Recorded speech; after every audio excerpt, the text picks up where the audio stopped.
Kapathua hin kethek penta isi longri longpat pendanglok metha phan warsai chepalong ponun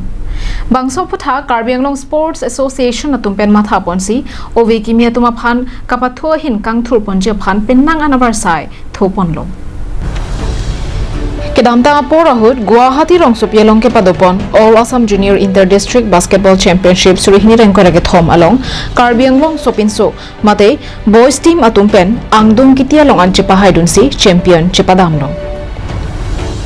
Bangso Phutha Kasa Hin Pending Karong Chepisi Kedamtang Jakhong ni Phaisir Kebarni Anigang Samapor Kasa Basketball Court alongan Kasa Maipu Mate KAAC CEM Dr. Tuliram Ronghang Adim alongan Palidam Bangso Kahumri Damahut Kasa Kongchunbang Dr. Pankaj Teron Penjaponsi Guwahati along All Assam Junior Inter-District Basketball Championship Kapadoponahut ke Haidun Karbi Anglong Boys Team Atumaphan Karchu Asai Dengpon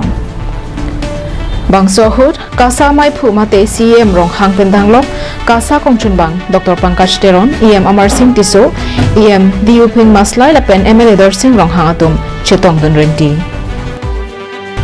News Report, Karbi Anglong Live.